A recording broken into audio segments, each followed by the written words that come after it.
Olá, pessoal de casa, tudo bem? Bom, a gente está aqui já, como combinado, 5 horas, todos reunidos, para bater um papo com vocês sobre reprodução humana assistida. A gente vai falar um pouquinho sobre as últimas novidades que a gente viu lá no 23º Congresso de Reprodução Humana que aconteceu em Curitiba, né, no começo desse mês. E aqui hoje a gente está com a Ana Sonato, que é nossa enfermeira, doutora Gilberto Araújo Filho, nosso diretor clínico, doutora Lígia Previato, nossa embriologista clínica, Cássio Leão Fácio, nosso embriologista, e Bruna Demarque, nossa psicóloga. Foi a equipe que esteve lá no congresso. Doutor, conta um pouquinho pra gente, quais foram aí as principais... O senhor deu uma aula lá, né, no congresso? Conta um pouquinho pra gente. Esse é o congresso que a gente mais participa, todo ano, né? Todo ano a gente leva algum trabalho, nós levamos um trabalhinho esse ano, a gente contribui, às vezes, participando de mesa. Esse ano tive o grato convite para dar uma aula sobre um tema que aborda justamente a minha tese de mestrado, que é defeito de fase lútea, é um assunto específico. E é um congresso que a gente curte bastante, nós temos vários amigos lá. E o que a gente observou esse ano é a mesma coisa, a mesma tendência que a gente observou no Congresso Europeu, né? Uhum. Essa tendência é o holofote está virado para a implantação dos embriões. Agora nós estamos querendo conhecer ou tentar entender melhor o que ocorre com o embriãozinho na hora dele implantar, né? Nós já evoluímos bastante na parte de estudo genético dos embriões, embora ele já pode falar aqui depois que a gente está questionando esse local que a gente faz a biópsia do embrião, e agora a gente está querendo entender melhor a implantação e estamos focados agora em estudar as pacientes que falham várias vezes em engravidar, nas falhas sucessivas de implantação. E aí entra a individualização, né, de cada caso, da paciente, inclusive nesse fator da implantação, as pacientes que são mais ativas, com o sistema imunológico mais ativo, outras mais silenciosas, e a gente precisa entender todo esse processo para aquelas que são mais silenciosas, ativar um pouco mais, as que são mais ativadas, e chegar no equilíbrio, né, num ambiente ótimo, para poder garantir uma implantação com sucesso, né, o mais próximo possível do sucesso. E na implantação a gente tem que avaliar o ambiente pré-implantação, que é o ambiente do endométrio intrauterino, né, com esses sinalizadores que ele já falou, e o ambiente materno, que é a parte da imunológica da mãe, se ela está muito agressiva ou não para esse embrião. E agora, recentemente, uma coisa que ele já sempre falou, a gente descobriu que existe um microbioma intrauterino, que a gente achava que o útero era estéril antes.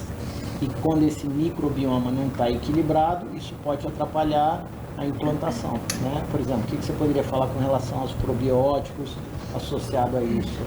Hoje a gente estuda bastante o intestino como um órgão endócrino, né, que rege todo o nosso organismo, e claro, isso vai estar ligado também à implantação, né? Porque o intestino saudável tem um metabolismo mais saudável, a gente tem uma produção de antioxidante maior, uma inflamação menor, consequentemente isso entra a qualidade dos gametas, dos óvulos, dos espermatozoides, e também uma produção melhor do embrião. E se a gente tiver um ambiente equilibrado, de um organismo equilibrado, a gente também vai ter um melhor endométrio, né, vamos dizer assim, para o embrião implantar. Inclusive agora também a gente tem o PRP, que foi falado lá no congresso, né, que atua como fatores de crescimento para melhorar o endométrio, para a implantação. Isso ainda está a nível de estudo, né, experimental, mas mais um caminho para isso, exatamente. Mas para a gente usar para as pacientes, claro, tudo individualizado, não é todo mundo que se beneficia da técnica, por isso que a gente tem que ter um olhar atento aos detalhes de cada um, nas suas particularidades. E agora, com relação à parte de embriões, a gente avançou muito na parte de estudo genético dos embriões, e de um tempo para cá, alguns pesquisadores têm questionado se essa biópsia que a gente faz para estudar a parte genética do embrião realmente espelha o que esse embriãozinho é na realidade, se não é só apenas uma parte dele e não pode estar dando erro, né? E aí eu queria que o Cassinho comentasse alguma coisa sobre essa pesquisa que nós estamos participando, que ele está participando mais diretamente, que é de análise genética dos embriões não invasiva, sem ter que tirar fragmento do embrião. Bom, ultimamente o pessoal eles têm visto que o embriãozinho ele solta DNA no meio de cultivo. Então essas pesquisas estão caminhando para analisar o meio de cultivo e sem precisar retirar um fragmento desse embrião. Então isso tem refletido em como ele é geneticamente, e isso tem sido muito positivo, porque você consegue ser menos invasivo, né, com esse embrião e ter um resultado bacana também. Porque hoje, o que a gente faz, né, Cássio, no laboratório? Então, o embrião, com uma estrutura tridimensional, basicamente, nós temos o trofectoderma, né, que são as células que vão originar a placenta, e a massa celular interna, que vai gerar o embriãozinho propriamente dito. Então, para fazer a biópsia, a gente usa essas células da periferia, que é o trofectoderma. Então, a gente retira aproximadamente 5 células desse embrião, que vai fazer análise genética, que vai representar o nosso laudo genético, e não o embrião como um todo. E hoje, com essa técnica não invasiva, o embrião ele libera o DNA no meio da cultura, mas o DNA do embrião como um todo. Então, a gente tem uma visão melhor desse embrião a nível genético, né? Permitindo que a gente não tenha esses erros, né? Que nenhuma técnica é 100%, então existe uma falha entre 2 a 5% de falso positivo ou falso negativo, o que essa técnica agora não invasiva, ela tem superado esses resultados. Mas claro que mais estudos são necessários para confirmar isso, estudos comparativos, né, mais detalhados. A gente não pode sair falando que vai fazer isso em todo mundo antes da gente testar em vários serviços para ver se isso funciona, né?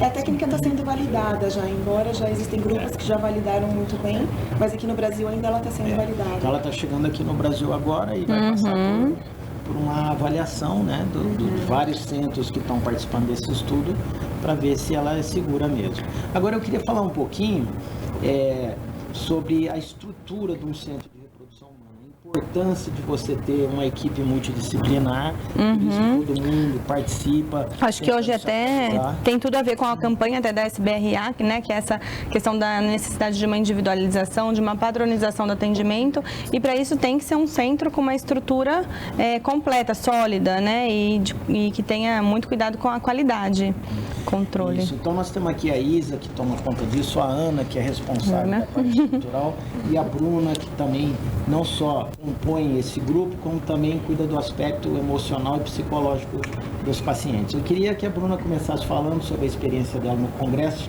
falando sobre um tema lá, e o que ela julga que é importante hoje, depois de tudo que ela viu, para a gente poder melhorar e cada vez dar um maior apoio psicológico aos nossos casais. Certo. Bom, no congresso eu tive a oportunidade de fazer uma apresentação também, que eu falei sobre como as pacientes têm dificuldade de expressar o que elas sentem para as outras pessoas, porque às vezes as pessoas perguntam, cobram que elas tenham filhos, e às vezes isso gera um incômodo, uma ansiedade, uma tristeza, e elas não expressam para os outros o quanto isso pode incomodar. Isso também é mudado com um acompanhamento psicológico, né, para a paciente entender mais o que a impede de expressar o que realmente está incomodando. E o que eu percebo que também é muito importante é a equipe estar junto com o casal. E eu percebo também que aqui no CRH a gente consegue fazer esse trabalho de estar junto com o casal, de perceber quais que são as necessidades deles, seja física até emocional. Então eu percebo que isso é importante a gente estar olhando cada vez mais, mas que a gente está num caminho bom. Ana, e do ponto de vista estrutural, nós estamos agora no caminho de tentar conseguir o nosso ISO, né? Nós já temos o ISO da rede, somos acreditados pela rede latino-americana, e agora nós estamos querendo, já na reta final, de obter o ISO. O que você considera, você e a Isa, de importante na organização e estrutura de um centro de reprodução humana? Olha, 2. Na verdade, a estrutura, a nossa estrutura, graças a Deus, estamos preparados para um ISO, né? O congresso, na área da enfermagem, foi se falado muito de protocolos, os infinitos protocolos, né? Normas, regras, que graças a Deus o nosso controle é muito bom, o nosso controle de qualidade é muito bom, a nossa estrutura é ótima. Mas teve um tópico que foi falado em todas as aulas, que foi a busca pelo atendimento humanizado. E a empatia, o se colocar no lugar do outro, o cuidar, o acolhimento e o não julgar, né? Que esse casal muitas vezes é julgado pela sociedade por não conseguir engravidar, né? E isso nos mostrou que estamos no caminho certo, que nós temos a estrutura, nós temos os profissionais qualificados, a equipe multidisciplinar e a humanização é muito presente aqui no CRH, né? É claro que é uma busca diária, para o cuidado dessa paciente individualizado, personalizado, de acordo com as necessidades. Mas estamos, sim, no caminho certo. Eu acho interessante aqui da clínica, então o paciente chega na clínica e ele faz tudo aqui, né? Onde encontra uma equipe que conhece o seu caso, que já sabe de quem nós estamos cuidando, de quem nós estamos falando, né? Eu participei da aula que foi pela primeira vez, né, que teve a parte de marketing, teve gestão também, mas o marketing foi bem forte em reprodução humana, até por conta aí de toda essa exposição hoje que as pessoas estão tendo nas mídias sociais.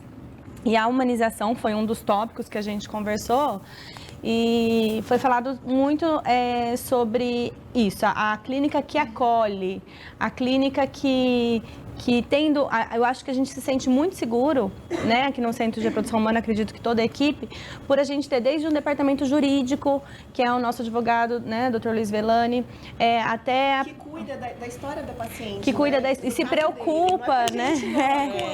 Se preocupa mesmo com a paciente, o que vai acontecer, pensa em todas as possibilidades para o paciente, possibilidades que nem mesmo os pacientes pensam.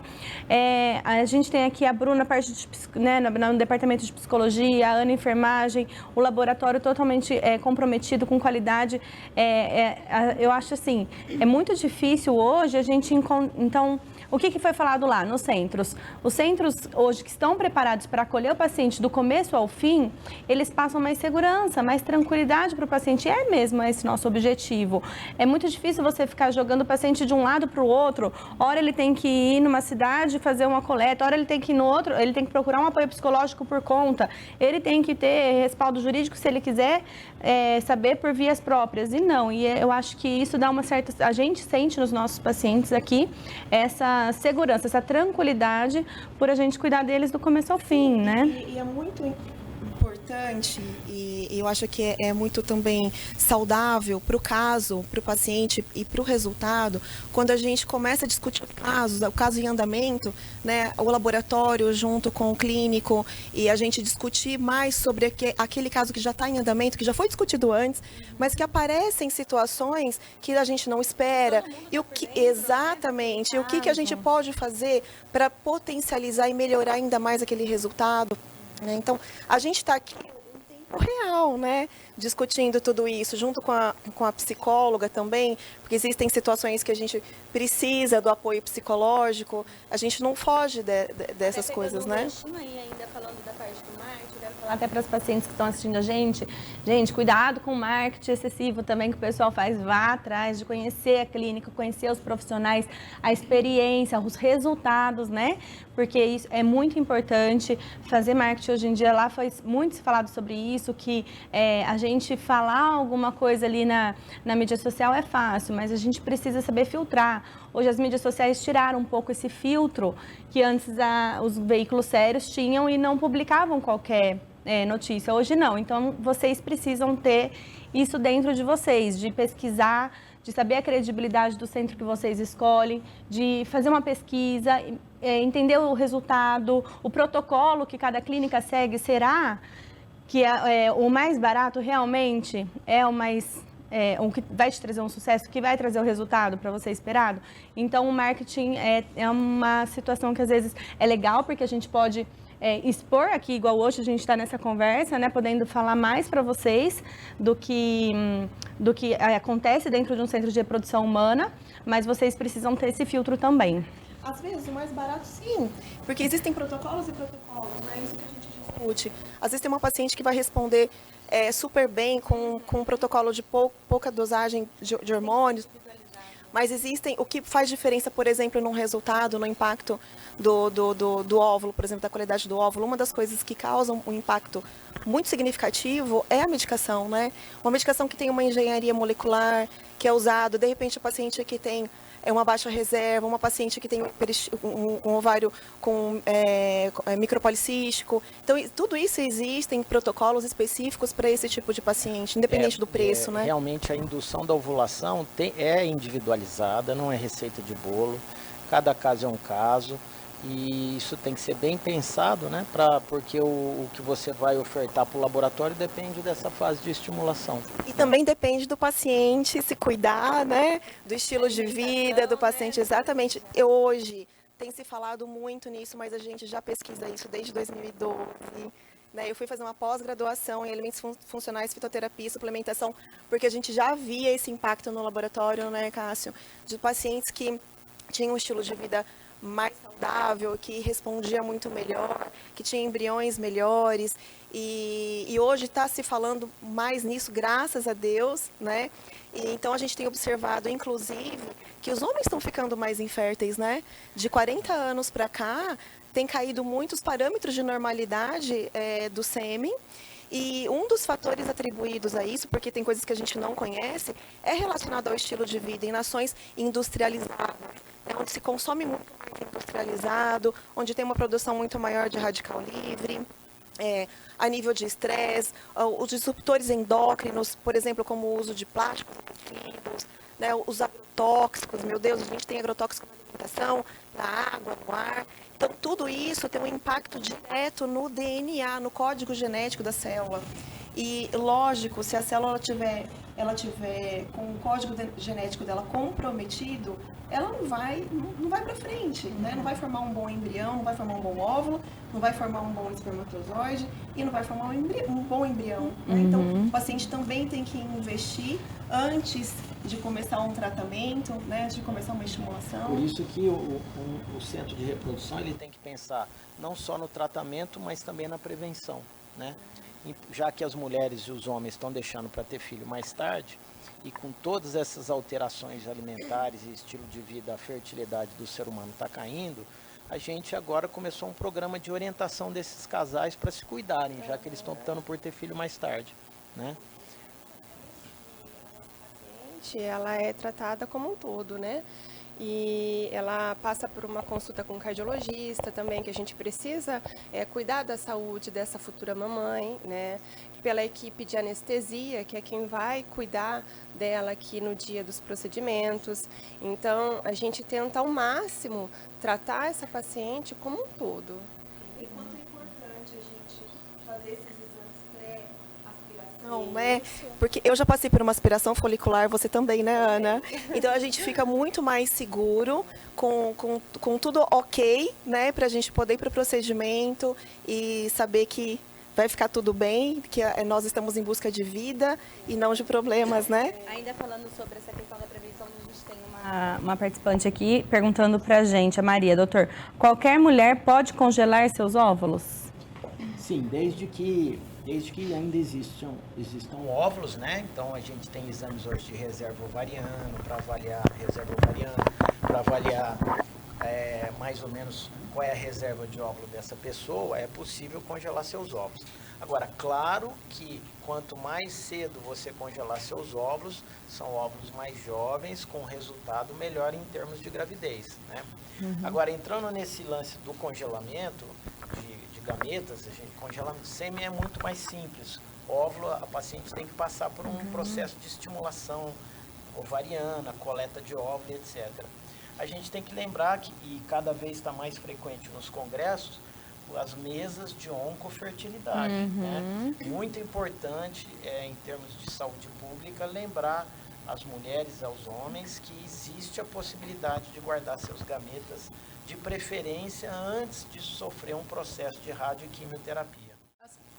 As clínicas, né, eu percebo que é importante olhar também para o público transgênero, porque antes deles fazer a mudança de sexo, eles podem também estar preservando os gametas.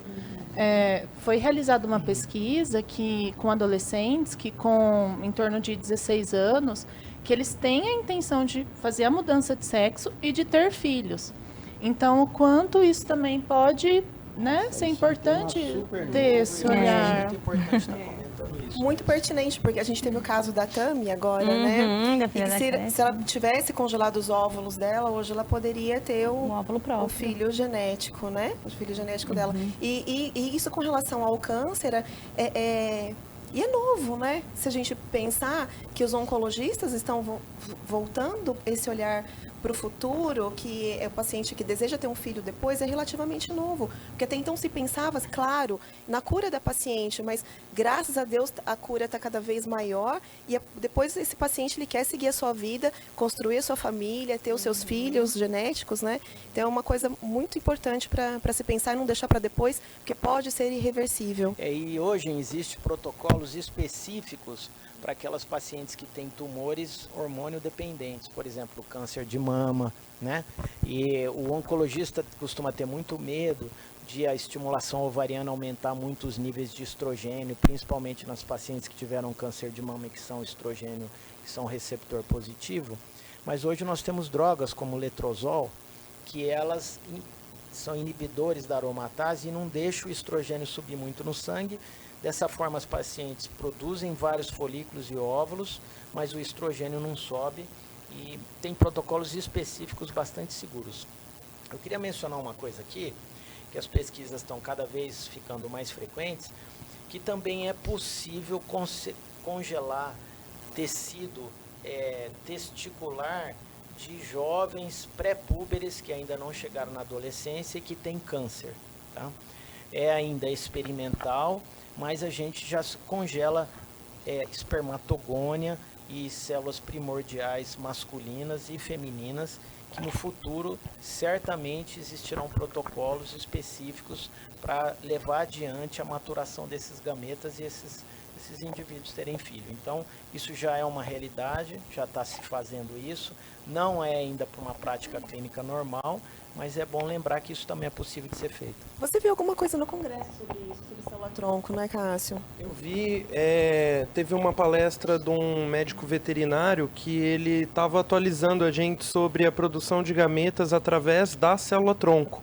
Então, eles pegavam a célula-tronco base, né, e ele mostrou alguns estudos que era com célula-tronco embrionária, tinha outros com outros tipos de célula-tronco, e eles estavam conseguindo fazer essa célula-tronco chegar a virar um gameta.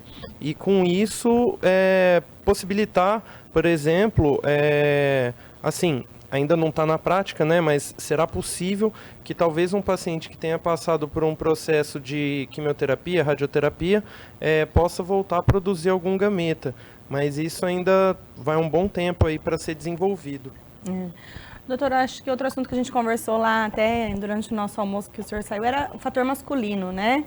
Sobre algumas mudanças, algumas evoluções nas pesquisas, inclusive relacionada à idade. A gente achava que só as mulheres que envelheciam e acabavam seus óvulos, mas já há algum tempo tem se falado que a fertilidade do homem cai e agora os estudos estão cada vez mostrando mais isso. Alguns trabalhos foram mostrados lá falando que a fertilidade do homem começa a cair mais seriamente a partir dos 45 anos. Inclusive, alguns trabalhos mencionam uma incidência aumentada de autismo, de transtorno bipolar em alguns casos. Mas isso é relacionado mais à fragmentação do DNA, né? O DNA fica comprometido, né? Mas quando a gente fala assim em reprodução assistida, a gente tem hoje muitos recursos para escolher o gameta, né?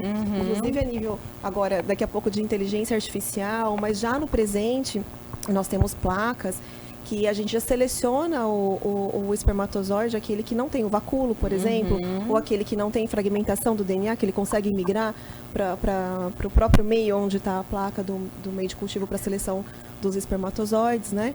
Então, os recursos, a gente tem bastante tecnologia para poder selecionar um gameta viável.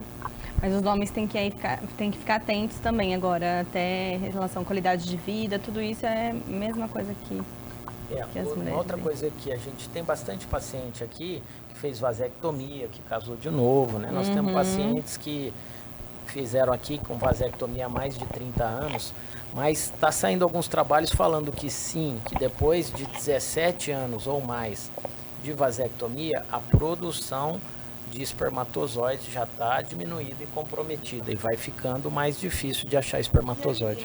De repente, um alerta para os pacientes, para os homens que querem fazer vasectomia, congelar uma amostra de sêmen, né? E talvez seja um lado assim, viável e para a gente pensar para não ter esse desconforto no futuro, porque a vida muda, a vida é dinâmica, às vezes casa de novo ou quer um outro filho, né?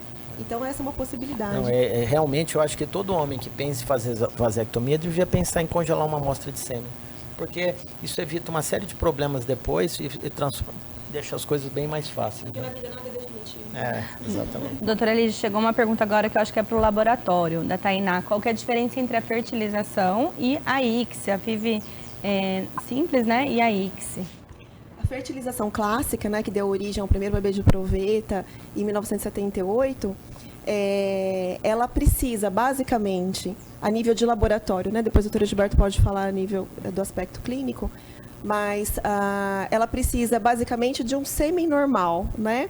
Uma produção, um ovário que produz bastante óvulos pra gente, porque a gente não pode ter pequena quantidade de óvulo, e sêmen normal que atenda todos os parâmetros de normalidade, como motilidade, morfologia, concentração, porque a gente precisa de aproximadamente 200 mil espermatozoides para chegar na ampola do óvulo, para que um entre e fertilize o óvulo. Ao contrário da ICSI, que a gente seleciona o espermatozoide, a gente precisa de um para colocar dentro do óvulo, né? A FIV, espontaneamente, exatamente. O espermatozoide entra espontaneamente dentro do óvulo. Você coloca o espermatozoide perto do óvulo. Isso, a gente exatamente, a gente colhe, né, os óvulos, prepara o sêmen e a gente deixa óvulo e espermatozoide namorar dentro do meio de cultura, né, dentro da plaquinha da proveta, vamos dizer assim, lá na incubadora, nas condições ideais. E esse espermatozoide, ele entra espontaneamente e a gente tem que colocar um número correto de espermatozoides para poder fertilizar. Então a gente pode dar uma polispermia ou então a gente pode fazer com que a técnica tenha uma falha. E na ICSI não. A ICSI a gente seleciona um espermatozoide por óvulo através do micromanipulador. A ICSI, ela pega uma microagulha, que você não consegue ver a olho nu, pega um único espermatozoide e um óvulozinho, segura ele e coloca o espermatozoide lá dentro, amarra. Na FIV clássica, ela põe os espermatozoides lá com óvulo, deixa eles namorar e vai ver no dia seguinte se deu certo. E também tem um outro fator da FIV clássica, por exemplo, que a gente não consegue ver precisamente a maturidade do óvulo, porque o óvulo ele está com todas as células do cúmulus corona, né, que é as células que envolvem o óvulo logo após a aspiração. E então a gente não consegue avaliar essa maturidade. Então pode ser que a fertilização falhe por esse ponto. Na ICSI não, a gente usa uma enzima que chama hyaluronidase, a gente faz a limpeza do óvulo, retira toda essa célula e a gente já vê lá o corpúsculozinho polar, que significa que liberou os cromossomos excedentes, que ele está maduro para poder entrar o espermatozoide e o pai e o espermatozoide liberar os cromossomos dele para poder formar um embriãozinho e fazer a fertilização. Perfeito, pode falar, doutor. Eu queria falar uma coisa aqui que é muito importante. Não é porque o casal vai num centro de reprodução humana que ele vai fazer fertilização in vitro, tá bom? Depende a indicação, né? E a indicação depende de vários fatores. Primeiro, importante é a idade da esposa. Se ela é jovem, a gente tem mais liberdade de tentar técnicas que têm menor custo, né? e que isso é melhor para o paciente, corrigindo pequenos fatores que são passíveis de correção. Então o espermatozoide está lento, você dá vitamina, melhora. Tem uma acidez, você corrige o pH. Mas para isso tem que ter trompa boa, né? E depois os espermatozoides têm que chegar lá dentro em número suficiente. Aí você tenta um determinado tempo, não é passar um ano tentando. Em 4 a 6 meses corrigindo os fatores, se não engravidou, você muda a técnica. Agora, se você tem uma quantidade muito diminuída de espermatozoide que não tem como corrigir, se você tem uma obstrução nas trompas que não tem correção, aí você tem que lançar mão de uma técnica de alta complexidade. Porque senão, sair fazendo fertilização em todo mundo, qualquer macaco você treina faz. Entendeu? A arte, sim, claro, sem dúvida. A arte está em você tentar resolver da forma mais simples, usando bom senso, né? Usando bom senso, tá bom? Até porque as técnicas avançadas têm risco. Você procede a uma punção para coleta de óvulo, tem risco. O risco é mínimo, mas esses riscos existem, tá certo? O que a gente tem visto também, que foi falado no Congresso Europeu, também foi falado agora no Congresso Brasileiro, é sobre o dual stim, né? Que a gente tem observado, assim, a nível de laboratório, a gente tem observado bons resultados com essa segunda estimulação e segunda coleta. E é uma esperança para as pacientes que têm baixa reserva, né? E que a gente tem obtido bons resultados a nível de embrião. Então, antigamente existia um paradigma que dizia que a mulher recrutava os óvulos, eu falei muito isso sempre, só no momento que ela menstruava. Né? Alguns anos atrás, eu coordenei uma mesa em São Paulo no congresso, que veio um inglês lá que ele falou assim, não, a mulher não recruta óvulos só na menstruação, ela recruta em ondas, e depois que ela ovula, ela recruta, e às vezes mais de uma vez. Me lembro que na época ninguém levou ele a sério, deram risada. Pois muito bem, ele estava certo. Estamos nós aqui hoje, o ano passado nós fomos para a Itália visitar o serviço de um grupo lá, que é encabeçado pelo Baldi, que começou com essa história do duplo estímulo. Então ele começa a estimular a paciente na menstruação, colhe os óvulos e ele 4, 5 dias depois volta a estimular no mesmo ciclo, menstruando ou não, ele colhe o óvulo de novo, forma vários embriões e soma mais embriões, ou para fazer um estudo genético de todos de uma vez só, ou para aumentar a chance transferindo mais embriões para a paciente. É óbvio que para você indicar esse tipo de procedimento, a paciente tem que ter pouco óvulo. E quem tem pouco óvulo não tem como fabricar óvulo. Então, a gente tenta colher mais óvulos no mesmo ciclo. Nós estamos... né, Cassinha e Lígia, estamos fazendo um trabalho aqui sobre isso e a gente tem observado que no segundo estímulo os óvulos estão vindo melhores, os embriões estão melhores.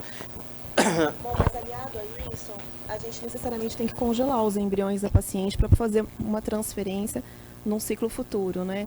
Mas uma das preocupações dos pacientes é se o congelamento pode causar algum dano para o embrião, né? E a gente tem visto, né, Cássio, que o congelamento, a taxa de sobrevivência dos embriões, tanto também dos óvulos, né, tem sido muito alta, muito boa, né, e com uma falha muito pequena, porque toda técnica, ela não é inócua, né, sempre pode trazer algum prejuízo. Mas a gente tem obtido taxas muito altas de sobrevivência e resultados muito positivos dos embriões que são descongelados e aquecidos, né, com uma taxa alta de blastocisto, em torno de 98%, né?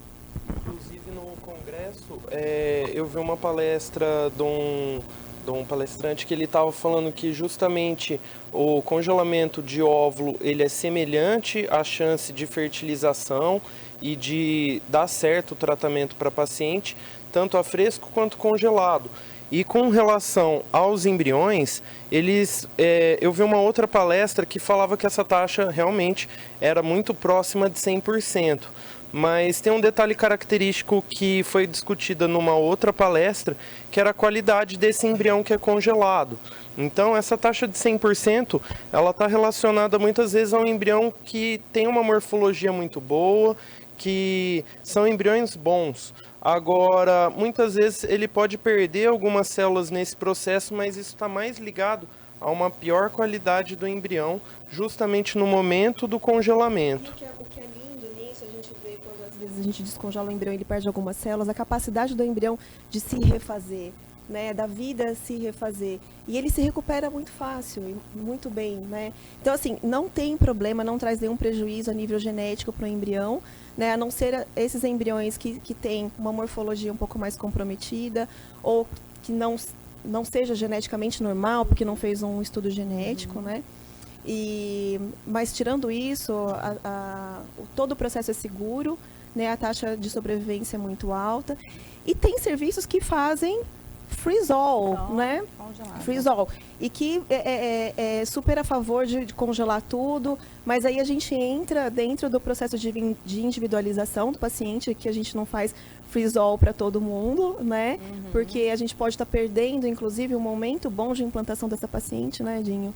Em 2016 surgiu essa ideia de freeze-all, congelar tudo e não transferir mais a fresco. Eu tenho uma máxima que o meu pai já sempre falou em medicina. Todos os extremos são preocupantes, né? Eu acho que a gente lida com o ser humano, a gente lida com aspectos individuais de organismo para organismo, e eu acho que a gente tem que individualizar. Tem indicação para congelar sim, nos casos de hiperestímulo, nos casos que você está fazendo duplo estímulo, que é somar embrião, no caso que você fez biópsia no embrião, que é aguardar o resultado, elevação da progesterona antes da hora, a gente tem que congelar com o endométrio fora de fase, ou a gente fez o estudo o endométrio está fora pré-receptivo ou pós-receptivo, você quer corrigir, tudo isso perfeito, mas ou você vai congelar embrião porque vai fazer uma radioquimioterapia, você não congelou óvulo, congelou embrião. Agora, eu acho que congelar todo mundo, o mundo já está vendo que não é essa a saída, já voltamos para trás e falar, tem lugar para congelar, os resultados estão bons? Estão muito bons.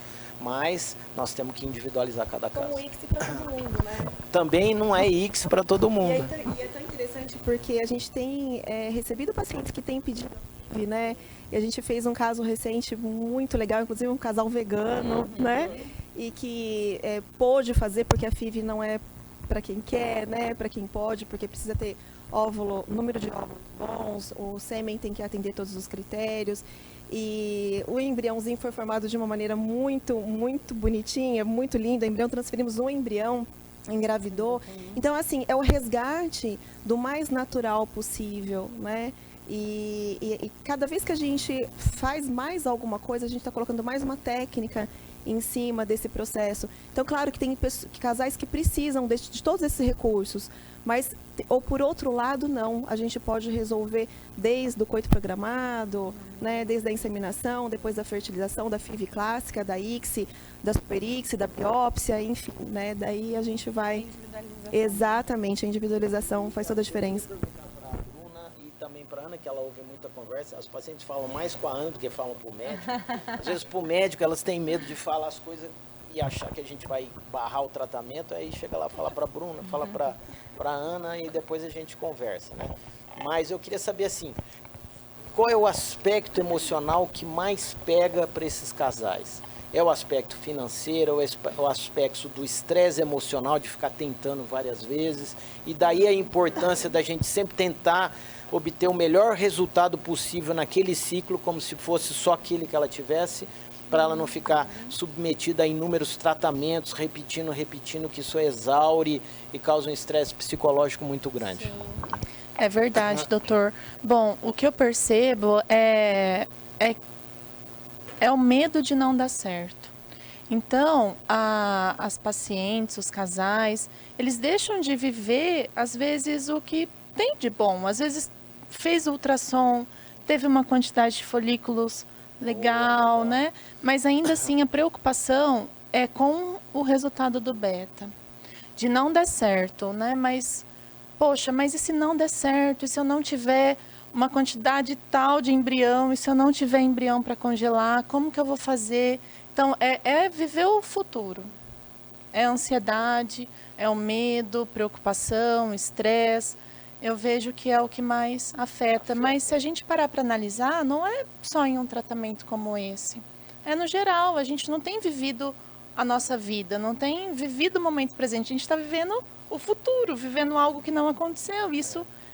E se a gente parar para pensar, o medo do futuro prejudica o nosso momento presente, porque a gente, né, aumenta a ansiedade, libera uma química que não é para ser liberada naquele momento e aí acaba gerando esse impacto. Tanto serve para a vida como para o nosso tratamento, né? A gente não precisa de quantidade, a gente precisa da qualidade. Então eu falo às vezes para os pacientes, falam, mas doutora, será que eu vou ter 2, 3 embriões? Eu falo, a gente precisa de um bom embrião para ter um bebê. Então é investir na qualidade, né? E é isso que a gente tem que trabalhar, que a gente trabalha diariamente com as pacientes, né? Uma etapa por vez, né? E esse medo do negativo lá no futuro é inevitável, né? Por experiência própria. Mas uma etapa, nós somos vencedoras em cada etapa do tratamento, né? Então, essa ansiedade às vezes atrapalha. Então, deixe acontecer, confiança é tudo no tratamento. E quantidade realmente não é nada. Nós tivemos até um caso de uma paciente que teve um folículo, um óvulo, formou um embrião e ela engravidou e a nenê dela está com 1 ano e pouquinho, né? Então, assim, até no dia da aspiração, ela perguntou pra gente, né? Será que vale a pena, né? Claro que vale. Você só precisa de um. E realmente foi um que ela teve e, graças a Deus, ela está com a filha no colo, né? E assim, a gente fala que o caminho termina quando desiste, né? Porque senão o caminho continua.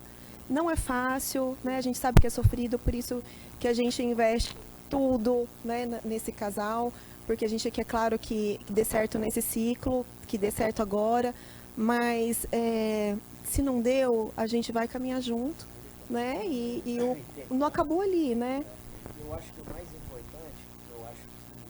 é que os casais, pelo menos aqui, a gente quer passar isso aqui, se tiver algum paciente nosso assistindo, se vocês tiverem alguma dúvida, pergunte, né? Tire as suas dúvidas. Se às vezes vocês sabem que eu estou fazendo às vezes um monte de ultrassom, mas aí a Bruna vem, a paciente tal está com essa dúvida, eu chamo, pergunta, a Ana chega e me fala, a gente esclarece. Agora, vocês têm que confiar na equipe que vocês estão trabalhando, sabe? Se vocês tiverem alguma dúvida, vocês perguntem para a gente, nós vamos ter a maior boa vontade de esclarecer. Quem for buscar um centro de reprodução, um tratamento no centro de reprodução, busque isso, busque um lugar onde você confia no médico, onde você confia no laboratório que essa clínica tem, né? Não é acolhido, só, né? Não é o fato às vezes assim, o profissional que vai te atender é um profissional simpático. Não, você precisa confiar nessa equipe, porque essa equipe que vai cuidar do seu sonho.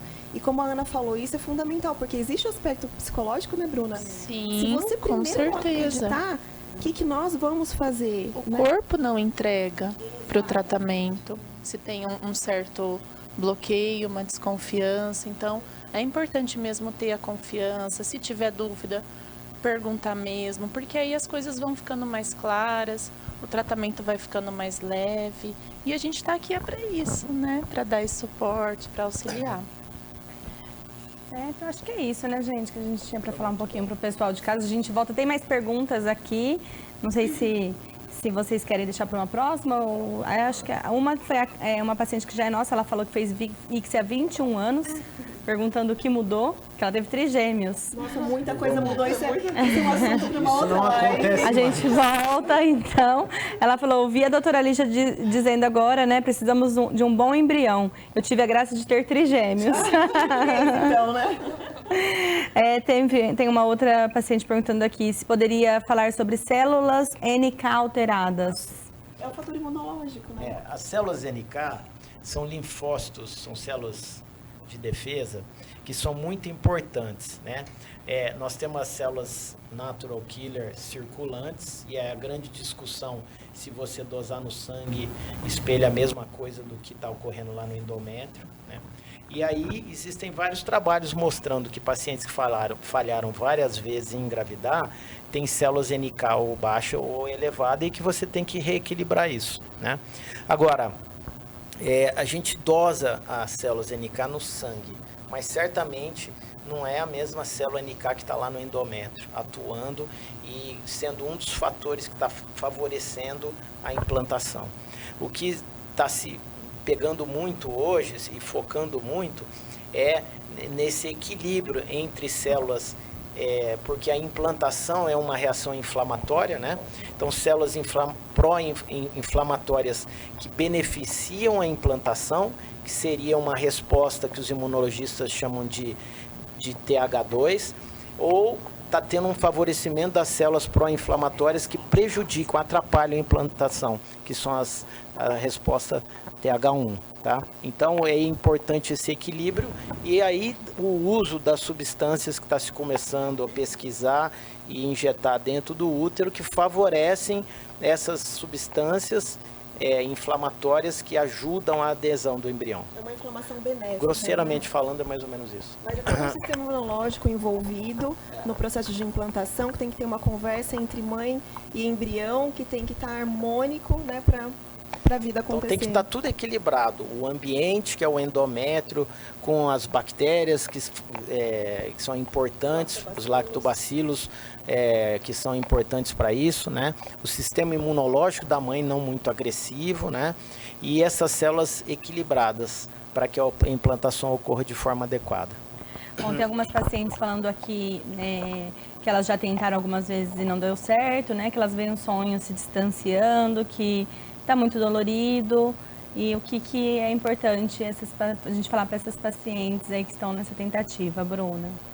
Bom, eu gosto muito de pensar que dá certo para quem tenta. É lógico, a gente sabe que em um tratamento de reprodução assistida não é somente, né, o querer, que envolve vários aspectos.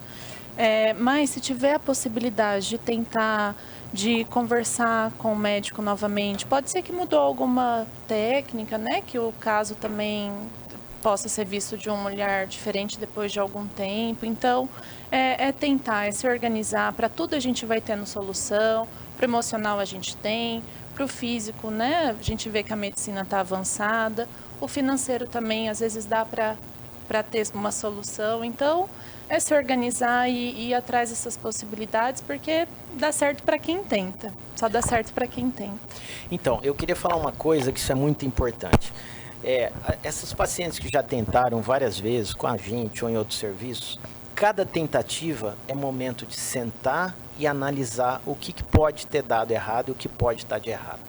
Porque quando a gente faz primeira vez um tratamento, né, você não pensa numa série de filigranas e coisas que podem influenciar negativamente, porque é uma primeira vez.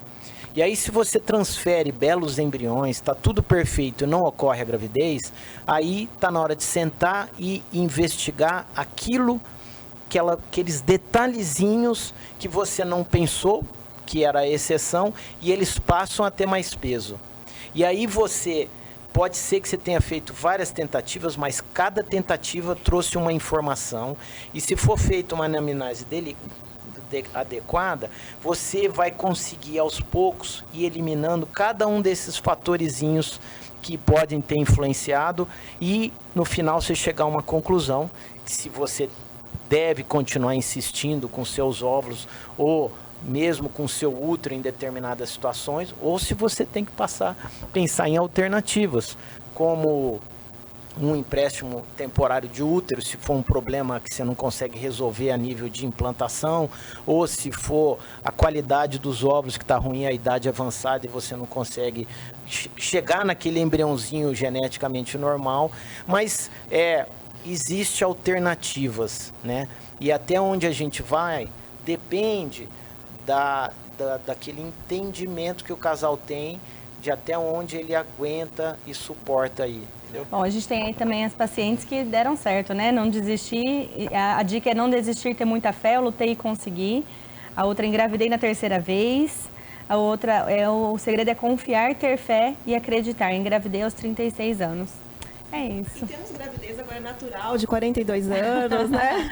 Pois é. Então, gente, tudo é possível, né? Paciente que já tentou, fez tratamento e já passou dos 40 e engravida com tratamento, ou então depois vem engravida naturalmente. Então, a vida é cheia de possibilidades. Bom, é isso. Acho que a gente já fica aqui para uma próxima, já quentinho, tá todos os assuntos em dia. E a gente volta, né, gente? Primeira live, Nossa né? primeira, ó, a gente tá um pouco nervoso sim, não tá tudo muito lindo, todo mundo aqui tenso, mas eu acho que a gente foi bem, né? Então a gente volta numa próxima, todo mundo volta, né? Opa! Tem mais gente da equipe também para voltar. Obrigada pela paciência. Até mais, gente.